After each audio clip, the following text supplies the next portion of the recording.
This is an athlete, healthier than most of us, who watches every single thing he puts in his body in order to keep a competitive advantage.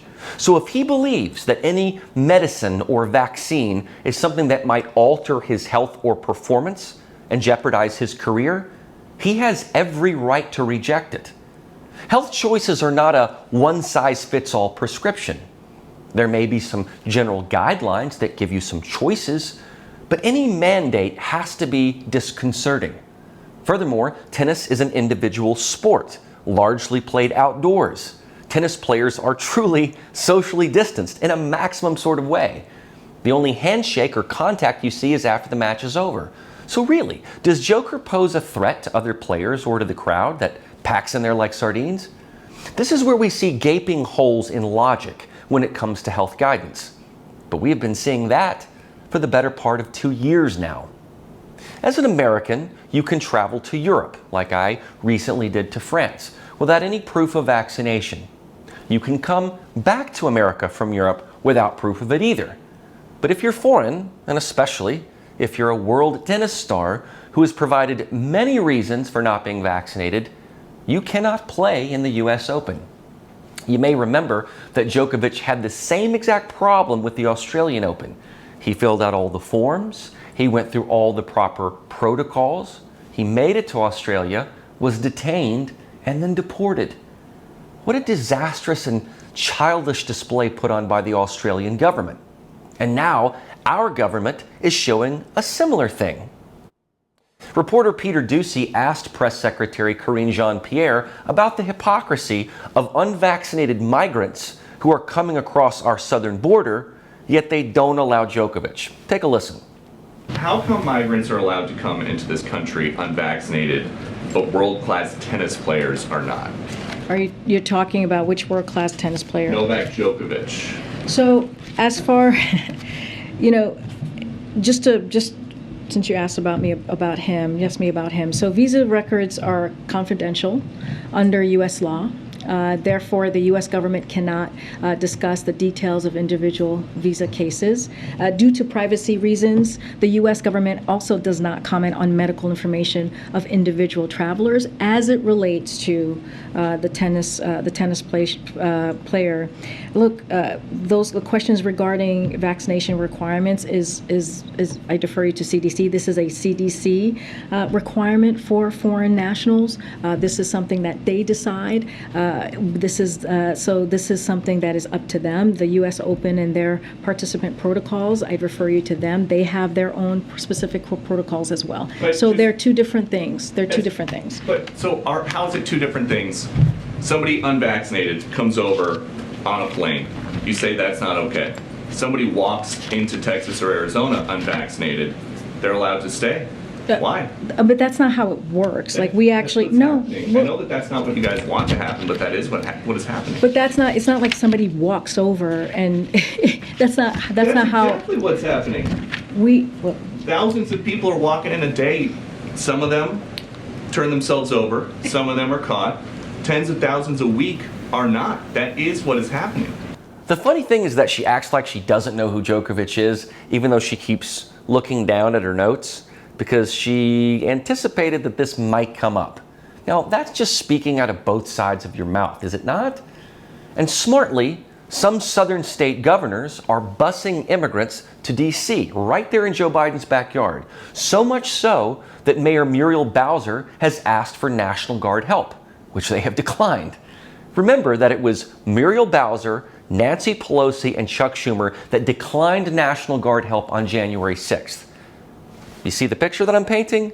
They wanted a confrontation on January 6th. And now that migrants are being dumped in D.C. because of horrible Biden policy, they are reaping what they have sowed.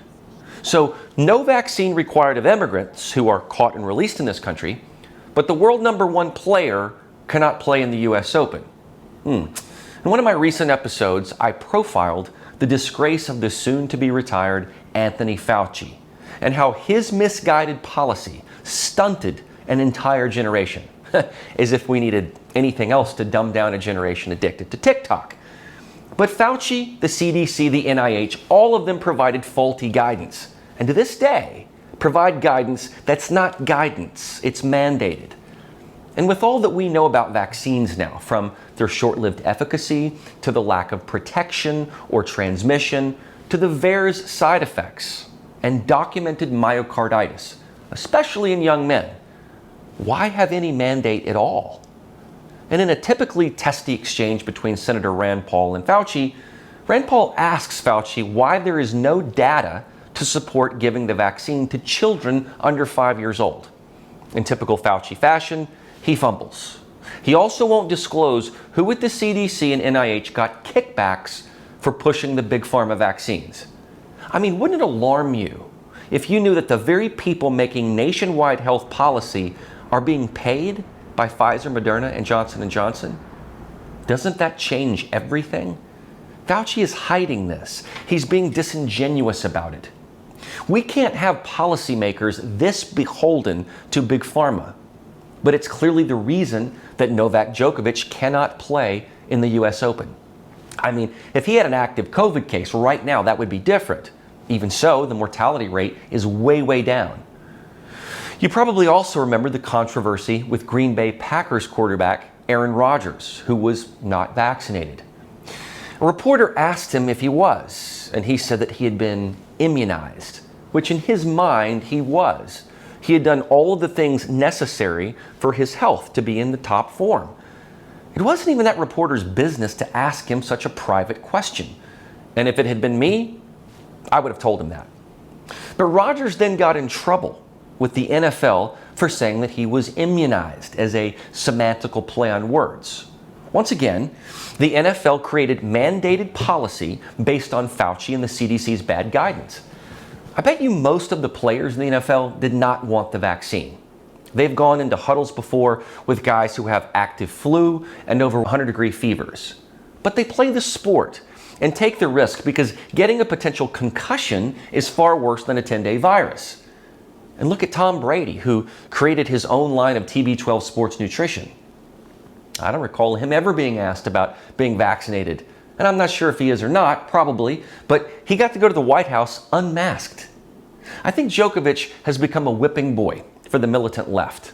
I have no idea where Noel stands in politics. He probably smartly stays pretty quiet. But the left, especially the left and the globalists, use COVID as a measure of control and fear. Novak has stayed firm in his position, and it stinks for him to be forbidden from competing. But it also stinks for the fans who want to see him play. They lose too. And I think the sport loses. The Women's Tennis Association was the only league to stand up to the Chinese Communist Party when it pulled tournaments out of China after the disappearance of Chinese tennis star Peng Shuai. While all the other leagues were jumping on the BLM bandwagon, like the NFL, when they should have been focusing on domestic violence, which affects players more than anything else, the WTA actually stood for something. As a corollary, the U.S. Tennis Association should stand up to this CDC requirement. They could actually make a positive change in the sports world.